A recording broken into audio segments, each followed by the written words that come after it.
মমতা খালার সরকার আসার পর, মমতা আপার সরকার আসার পর, মমতা বেগমের সরকার আসার পর পুলিশকে ধ্বজভঙ্গ করে দিয়েছে।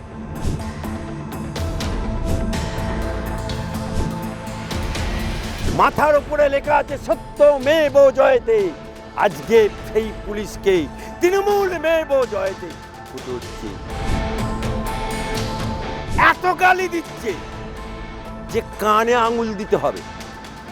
সামনে পেলে বোধহয় মানে ফোনেই বাচ্চা হয়ে যেত, এমন গালাগালি। দুদিন আগে আবার কলকাতার বুকে পুলিশের মেয়েকেই ধর্ষণ হতো। আহা দিদি, এ তো শুরুয়াত হয়ে গেল। আজকে বাপ এমন কাজ করলো যে বিটিকে চোরের মেয়ে শুনতে হচ্ছে।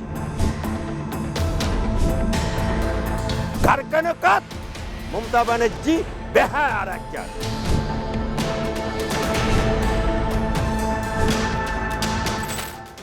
বাংলায় মমতা বাবুর সরকার, মমতা খালাস সরকার, মমতা আপার সরকার ওরফে মমতা ব্যানার্জির সরকার, ওরফে অভিষেক ব্যানার্জির সরকার।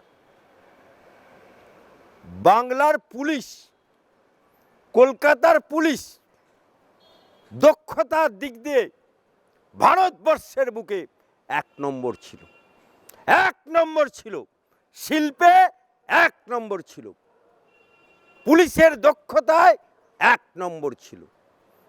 কিন্তু মমতা ক্ষমতায় আসার পরে এই কলকাতা পুলিশ যাদেরকে নিয়ে আমরা গর্ব করতাম, এই পশ্চিমবাংলার পুলিশ যাদেরকে নিয়ে আমরা গর্ব করতাম, আমরা বলতাম আমরা কলকাতা পুলিশের আন্ডারে বাস করি, নিশ্চিন্তে ঘুমোই, পশ্চিমবাংলায় আমরা বাস করি, পশ্চিমবাংলার পুলিশ আমাদের নিরাপত্তা দেয়। কিন্তু মমতা খালার সরকার আসার পর, মমতা আপার সরকার আসার পর, মমতা বেগমের সরকার আসার পর পুলিশকে ধ্বজভঙ্গ করে দিয়েছে, পুলিশকে লাউ গাছে পরিণত করে দিয়েছে। এই পুলিশকে আরজিকর কাণ্ডে যখন তৃণমূলের হুলিগান ঢুকছে আরজি করে, এই কলকাতার পুলিশ বাথরুমের তলায় লুকুচ্ছে ভয়ে। কাদের ভয়ে? তৃণমূলের হুলিগানদের ভয়ে। তৃণমূলের হুলিগান ঢুকছে কলকাতার বুকে থানায়, পুলিশ, এই কলকাতার পুলিশ মাথায় খাতা চাপা দিয়ে টেবিলের তলায় লুকোচ্ছে। হায় রে আমার দিদি, যে পুলিশ মাথার উপরে লেখা আছে সত্যমেব জয়তে, আজকে সেই পুলিশকে তৃণমূলমেব জয়তে হতে হচ্ছে। পুলিশের এমন দুর্ভাগ্য, বাংলার পুলিশের এমন দুর্ভাগ্য যে চরম চরম গুড় বাতাসা, 5 জনের বাড়ি, তিহার জেল খাটা আসামি, সে পুলিশের বউকে ফোনে এত গালি দিচ্ছে যে কানে আঙুল দিতে হবে। সামনে পেলে বোধহয় মানে ফোনেই বাচ্চা হয়ে যেত, এমন গালাগালি। অনুব্রত ডিজিকে এমন গালাগালি দিচ্ছে। কিন্তু সেই অনুব্রত মণ্ডলের কি হলো? কি ছিল পুলিশ? কি করলো? কারণ মমতা ব্যানার্জির ছাওয়া অনুব্রতর মাথায় আছে। একটা জেল খাটা আসামি, একটা তিহার জেল খাটা আসামি, যে গরু চোরের, বালি চোরের আসামি, সে পুলিশকে গালাগাল দিচ্ছে। আজকে অভয় কাণ্ড হলো, দুর্গাপুর কাণ্ড হলো, কসবা কাণ্ড হলো, তামান্না খুন হলো, পার্ক স্ট্রিট কাণ্ড হলো, সালার কাণ্ড হলো, এই দুদিন আগে আবার কলকাতার বুকে পুলিশের মেয়েকেই ধর্ষণ হতে হচ্ছে। আহা দিদি, এ তো শুরুয়াত হয়ে গেল, ট্রেলার চলছে, পিকচার আবি বাকি হ্যায়। মুখ্যমন্ত্রী মমতা বন্দ্যোপাধ্যায় তিনি এবারে ভবানীপুর থেকে প্রার্থী হচ্ছেন। ভোট কবে হবে এখনও সময় বলবে, কিন্তু এখনই প্রার্থী ঘোষণা করে বলছে ববি হাকিম যে পথে নেবে, প্রচারে যে নেমে পড়ে, ঝাঁপিয়ে পড়ে। কে মালটাকে? যে ববি হাকিম, আমরা যে চেয়ারে বসে আছে ফিরহাদ হাকিম ওরফে ববি হাকিম, কলকাতার মেয়র যে চেয়ারে বসেছিল সুভাষচন্দ্র বোস, যে চেয়ারে বসেছিল চিত্তরঞ্জন দাস, যে চেয়ারে বসেছিল আমার হাইকোর্টের উকিল বিকাশ রঞ্জন, যে চেয়ারে বসেছিল সুব্রত মুখার্জি, সেই চেয়ারে বসে উনি গেঞ্জি পরে টাকা নিচ্ছে। ভাবা যায় একদিনের জন্য হলেও জেল খেটেছে।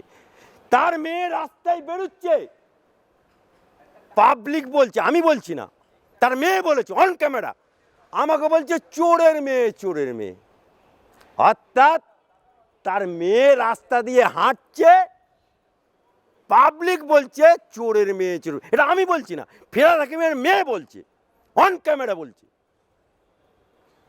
আজকে বাপ এমন কাজ করলো যে বিটিকে চোরের মেয়ে শুনতে হচ্ছে। সেই চোর সে নাকি বলে হজ করে এসছে, হাজি বিবি হজে যায়, ডুবে ডুবে পানি খায়। 100 চুয়া খেয়ে বিল্লি বলে হজ মে যা রহা হ্যায়।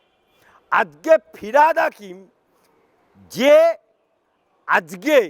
যে নাকি গদগদ মুসলমান দেখে বলে আল্লাহ যদি করায় আজকে আমরা 30% আছি, আগামী দিনে 70% হয়ে যাবে, এটা বলা যায়? এর চেয়ারের কলঙ্ক এই ফিরহাদ হাকিম, এই চেয়ারের কলঙ্ক। আমি অ্যাডভোকেট আলী আব্দুল চাঁদ বলছি, ফিরহাদ তো বাঙালি না, ওর মা বাঙালি, বাপ হিন্দুস্তানি মুসলমান, অর্থাৎ বিহারি মাল। মা বাঙালি, সে আবার বলে 70% আমরা, 30% ওরা, যেমন হুমায়ুন কবির বলেছিল সেরকম ও ভাষণ দিতে শুরু করেছে। সুতরাং আজকে ফিরহাদ হাকিম মানেই জালি মাল, ফিরহাদ হাকিম মানেই চোর, ফিরহাদ হাকিম মানেই কলকাতাতে বর্ষাতে 10 জনের প্রাণ গেল। সুতরাং ফিরহাদ হাকিম, ববি হাকিম এখন জালি মাল হয়ে গেছে। সরকারটা কার? মমতা ব্যানার্জির। মুখ্যমন্ত্রীকে মহিলা, মমতা বুবু, মমতা খালা, মমতা আপা। আমি অ্যাডভোকেট আলী আব্দুল চাঁদ তোমাকে প্রশ্ন করতে চাই, আজকে তুমি যদি বিরোধী থাকতে, বিনা দেশলায় সারা বাংলা দাউ দাউ করে জ্বলতো। তুমি যখন বিরোধী নেত্রী, এরকম তুচ্ছ ঘটনাতে তুমি বাংলা বন্ধ রাখতে, তুমি কথায় কথায় রাস্তা অবরোধ করতে, কথায় আগুন জ্বালতে। আর আজ সরকারে এসে তুমি নারী মুখ্যমন্ত্রী হয়ে আজকে বলছো মেয়েরা রাত 12টায় বেরোবে না। ও মমতা খালা, ও মমতা বুবু, রাত্রিবেলায় যদি কারোর বাড়িতে মা অসুস্থ হয়, বাপ অসুস্থ হয়, বাড়িতে কোনো বেটা ছেলে না থাকে, সেই মেয়েটা একমাত্র কন্যা যদি থাকে, তাকে নিয়ে হাসপাতালে যাবে না?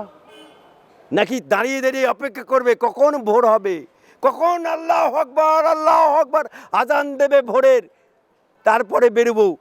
রাত্রি 2টোর সময় যখন মেলগুলো ঢোকে হাওড়া স্টেশনে, শিয়ালদা স্টেশনে, যাত্রীরা রাত্রি 2টোর সময়, 1:30টার সময়, 1টার সময় ট্রেনগুলো লেট করে যখন গভীর রাত্রে পৌঁছয়, তারা কি হাওড়া স্টেশনে, শিয়ালদা স্টেশনে অপেক্ষা করবে কখন ভোর হবে, কাক ডাকবে তখন বেরোবো? মমতা বুবুর কথায় শিয়ালদা স্টেশনে শুয়ে থাকবে নাকি? হ্যাঁ, চালু নিয়ে আবার ছুঁচের বিচার করছে, লজ্জা করে না?